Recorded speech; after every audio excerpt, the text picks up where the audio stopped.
Hello, I am Alon Burstein, visiting assistant professor in the Department of Political Science and Israel Institute Fellow at the University of California, Irvine, here bringing you the summary of the last 24 hours of the Israel-Hamas war. It is currently the evening of December 23rd, 2023 in the United States, the morning of December 24th, 2023 in the Middle East. Starting with the hostage situation, Hamas announced today that it lost contact with a unit that was guarding 5 Israeli hostages in the Gaza Strip due to Israeli bombardments. No other information was given about this, and the IDF did not relate to this specifically. This could be part of a Hamas tactic to apply pressure on Israel in light of protests that are being run in Israel, trying to pressure the government in order to secure the release of more hostages faster. However, it also may be associated with intelligence reports that are coming out from Israel, suggesting that a large contingent of the hostages are likely being held in the central parts of the Gaza Strip, and as I will say a little bit later, intensive bombing has been noted there in the last 24 hours. Moving on to the negotiations about a possible hostage exchange. Negotiations continued in the last 24 hours, but the reports are that the negotiations are still stalled. According to the latest reports, Israel attempted to sweeten the deal for Hamas and proposed to the Qatari envoys it is negotiating with a possible expansion of a truce, suggesting upwards of 2 weeks of a truce in the Gaza Strip and the release of Palestinian prisoners in exchange for the release of women, children, elderly, and injured people that are held by Hamas. According to reports, Hamas remains steadfast, insisting that only a complete ceasefire will be something that it will come to the table for, otherwise is not willing to negotiate. Relating to this, the Al-Ahbar network, which is a network in Lebanon that is affiliated with Hezbollah, reported that Hamas's internal leadership in the Gaza Strip, that is primarily Yahya Sinwar and Mohammed Def, sent messages to the external leadership of the organization, that is primarily Ismail Haniyeh and his different deputies, stating that the internal Hamas infrastructure in Gaza is capable of holding out and withstanding the ongoing Israeli offensive, and the external leadership is to hold out on the demand for a permanent ceasefire. According to the report, Hamas is setting 4 terms for a hostage exchange and for any future negotiations. The terms, according to Al-Ahbar, are: number 1, a complete cessation of fire and IDF withdrawal from the Gaza Strip entirely; 2, opening all crossings for the entrance of humanitarian aid. This includes the crossings from Israel as well as from Egypt. 3, Hamas will release all hostages and Israel will exchange and release all Palestinian prisoners, i.e. the formula of everyone for everyone. And this refers to upwards of 7,000 to 8,000 Palestinian prisoners that are held in Israel, and all of the hostages, right now 129, that are held in the Gaza Strip. And 4, unrelated so much to Israel, Hamas is demanding that under Arab auspices there will be internal Palestinian negotiations to, I'm quoting, reorganize the Palestinian House. This relates to Hamas's demands that in any reformulation of the PLO, the entire structure be reorganized and Hamas be given much more weight in the governing bodies. According to Al-Ahbar, those are the 4 terms that Hamas is putting forth for any future hostage exchange negotiations. Despite the reports stating that Hamas is to hold out, it is important to note that Ismail Haniyeh, the leader of Hamas, is still in Egypt in order to oversee negotiations, and Ziad Nahallah, the leader of the Palestinian Islamic Jihad, is due to join him next week. So I just add that caveat, despite the report in Al-Akhbar that Hamas has been ordered by the internal leadership to simply hold out and not do anything unless it's for a permanent ceasefire. It does appear negotiations are still underway, even if they are stalled. In Israel, there is growing concern that the negotiations are going to be completely stalled and in fact break down in the coming days, because as the intelligence is seeing in Israel, Yahya Sinwar, the leader of Hamas in the Gaza Strip, does not actually have an incentive right now to reach a truce. According to the speculation in Israel, Sinwar right now feels that the organization can hold out against the Israeli offensive and is hoping that the longer they are able to hold out, the more international pressure will mount on Israel, and Israel will be forced to simply accept a ceasefire. And in Israel, there is the assumption that only as there's actual progress that Israel makes towards what they call the underground city, the tunnel infrastructures in the southern parts of the Gaza Strip, where it is presumed that Yahya Sinwar is hiding, only after Israel starts operating against them in full force will Sinwar be inclined to reach a truce. All that is, again, speculation from different leaks of intelligence reports in Israel. Moving on to the ongoing fighting, there were rockets and mortars sent today from the Gaza Strip, primarily towards the southern parts of Israel, though less than in previous days. Rockets targeted primarily the areas of Ashkelon and Zikim, and the areas surrounding the Gaza Strip, Shara Negev, Be'eri, and Kfar Aza. Regarding the fighting in the Gaza Strip, there was again reports throughout the entire Gaza Strip. In the northern parts of the Gaza Strip, in Jabalia refugee camp, there were substantial gun battles reported throughout the refugee camp. Hamas and the Palestinian Islamic Jihad reported that their operatives are engaged in combat combat with the IDF in the different sections of the refugee camp. In Gaza City, reports of a substantial bombing that was carried out against a residential compound that killed 76 people was heard throughout different Palestinian networks. This was unconfirmed by the IDF. It is unclear what this was actually targeting. However, the report is that there was a substantial bombing, destroyed several buildings, and 76 people died. In the Isa area, which is an area south of Gaza City, the IDF carried out a subterfuge attack in which it actually managed to drive dozens of Hamas operatives to barricade themselves in a Hamas stronghold before that stronghold was then bombed out from the air. According to the IDF, this was all part of a staged operation in which the IDF slowly closed in, knowing that there was a Hamas outpost there, and waited until the different Hamas operatives managed to flee into the Isa area and then bombed it out from the sky. This is particularly important because this relates to the IDF expanding its operations towards the southern parts of Gaza City, moving towards the central parts of the Gaza Strip, and this is the ground forces already making their way further and further south.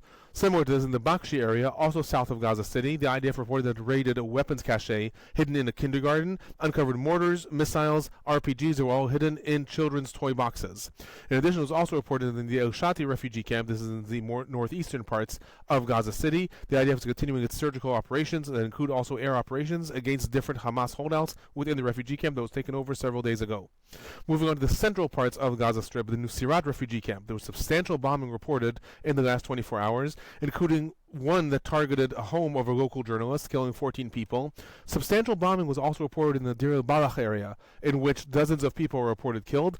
Again, this is very significant because prior to the IDF's invasion of the northern parts of the Gaza Strip, as well as prior to the IDF's ground invasion to Han Yunis, this started with massive aerial bombardments. In the last several days, the IDF has called on people in Nusirat, al-Burej, and parts of Deir el-Balach to begin evacuating down south. Now there's reports of substantial aerial bombardments there. This indicates that the IDF is likely planning to move its ground offensive towards the central parts of the Gaza Strip in the coming days. Moving on to the southern parts of the Gaza Strip in Han Yunis, the IDF announced that it is continuing to expand its activity, with engineering units being brought into the city to begin mapping out and tackling the underground tunnel networks. This may relate to that report that Israel expects that Yahya Sinwar needs, quote-unquote, to be pressured with regards to activity against the tunnel network in order to come to a truce and hostage exchange with Israel. In Rafah, following yesterday when I reported that there was what seemed to be a targeted assassination as a missile hit a car, killing 3 Palestinians and wounding 6 others, however no information was given, today the IDF and the Shabak announced that in that car they had managed to assassinate Hassan Atrash. He is a prominent Hamas leader who is in charge of weapons smuggling and manufacturing for the Al-Qassam brigades, the military wing of Hamas, and it was also reported that he had begun to expand his operations to smuggle weapons into the West Bank. According to the report, he was assassinated in that operation yesterday.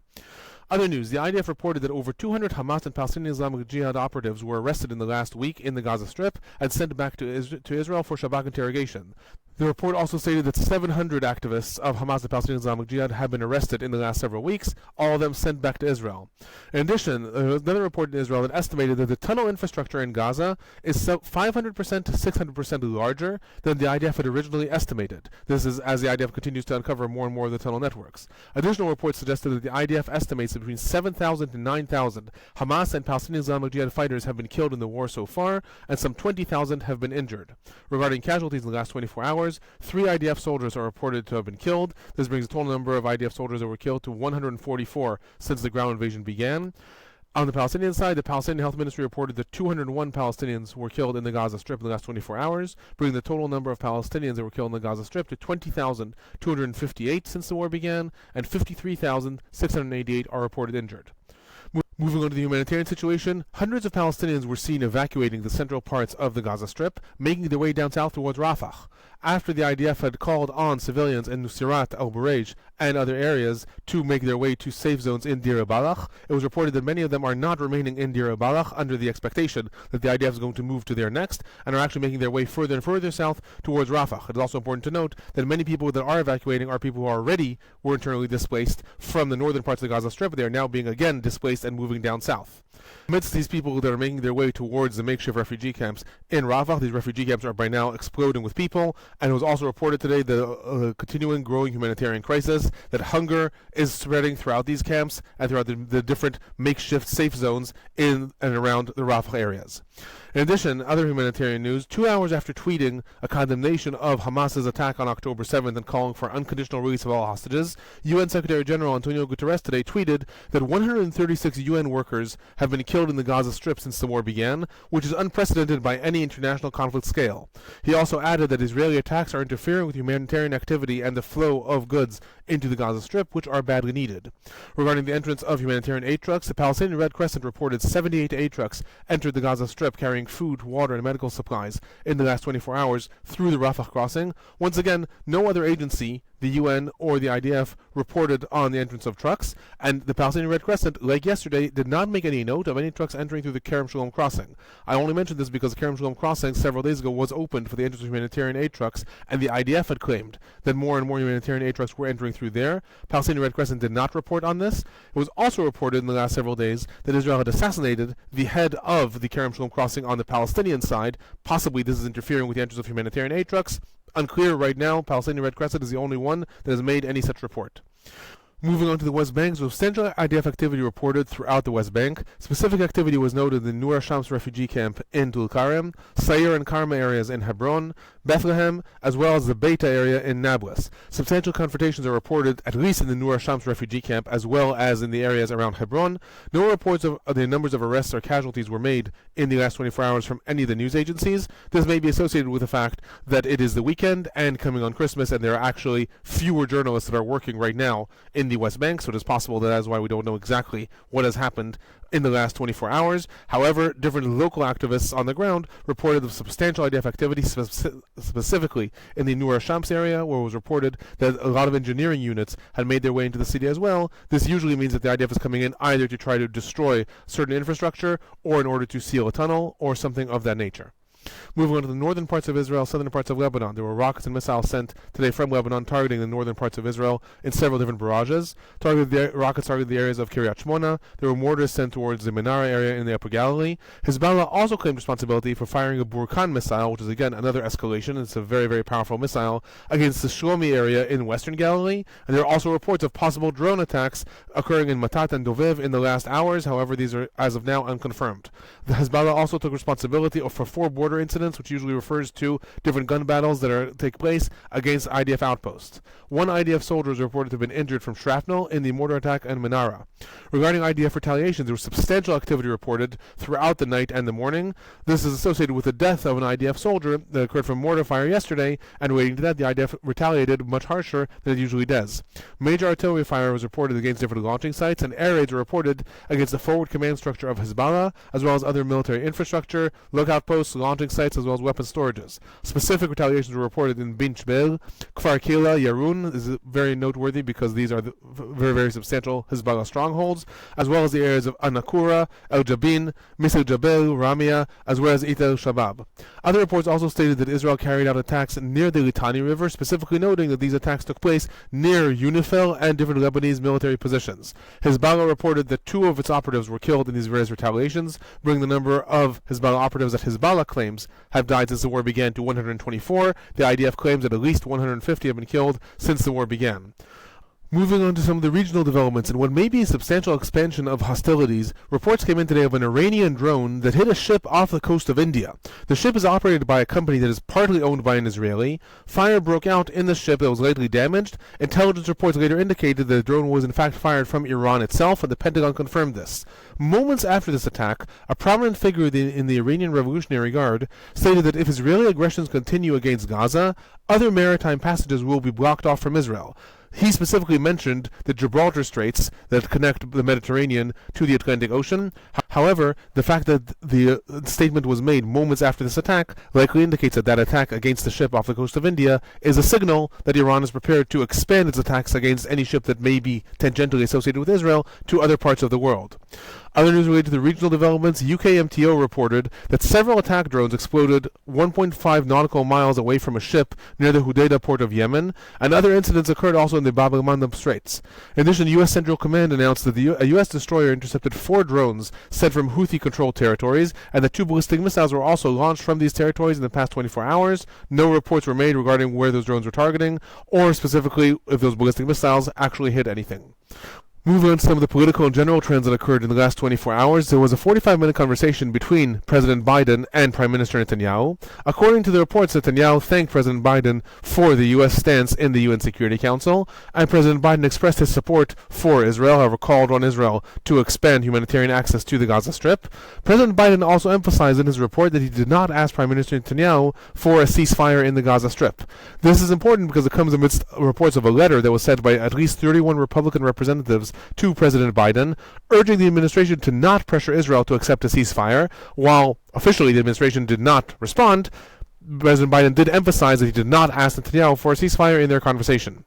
Other political news, Minister Gantz today spoke with Canadian Prime Minister Justin Trudeau. They discussed the Houthi threat and the ongoing developments of the war and agreed to remain in contact. Other political news, which right now is just a news report, however may become politically explosive later. CNN today published a report of testimonies of doctors and nurses in the Kamal Adwan hospital in the northern parts of the Gaza Strip, which the IDF had taken over several days ago, stating that the IDF dug up and desecrated bodies in and around the hospital, and that several doctors were also shot in the hospital even though they had already been inspected, alongside other different humanitarian violations. The CNN report stated that alongside the testimonies, the reporters had managed to see security video footage confirming some of the statements. The IDF did not respond to the allegations directly, however it did state that the hospital administrator confirmed that the hospital had been converted into a Hamas operational area and that at least 80 Hamas operatives have been arrested when the IDF took over the hospital. Moving on to speculations regarding the future of the Gaza Strip, the Al-Quds Network, which is a Hamas affiliate, reported today that Israel informed Egypt that it intends to take over the Philadelphia crossing, this is the border between the Gaza Strip and Egypt, and that Israel has asked Egypt to pull its forces back from there in anticipation of this. While this report is somewhat unreliable, if this does turn out to be the case, it does tell us something about Israel's intentions for the southern parts of the Gaza Strip, as well as its future intentions for all Gaza crossings. Prior to the war, Israel controlled most of the land crossings into Gaza, as well as the air and sea. However, the major land crossing between Gaza and Egypt was not controlled by Israel. If Israel in fact does intend to take over the most southern crossing, this means that Israel intends first of all to move its ground forces all the way to the most southern tip of the Gaza Strip, as well as its intentions to control all the border crossings, at least for the immediate future. In other news, there was a report in Israel's Channel 13 today that the United States is hoping to link the Israeli-Saudi normalization process, which was a process that was underway prior to the war, with the day after plans in the Gaza Strip. According to the report, the U.S. Secretary of Defense Lloyd Austin and National Security Advisor Jake Sullivan both raised this in their meetings in Israel last week. The report says the administration wants to see Arab countries, and specifically Saudi Arabia, to play a critical role in rebuilding Gaza after the war, including major investments and rehabilitation, and perhaps more likely means involvement in some sort of governing position. The report suggested that the U.S. is pressuring Israel to publicly acknowledge that a future Palestinian state will exist, even if this will not happen immediately after the war, in order to entice Saudi Arabia and the Gulf countries to be part of this process, i.e. to lay the groundwork now so that there will be some plan of rebuilding Gaza involving the quote-unquote moderate Arab countries in the future. That is my report for the last 24 hours. I'll be back tomorrow.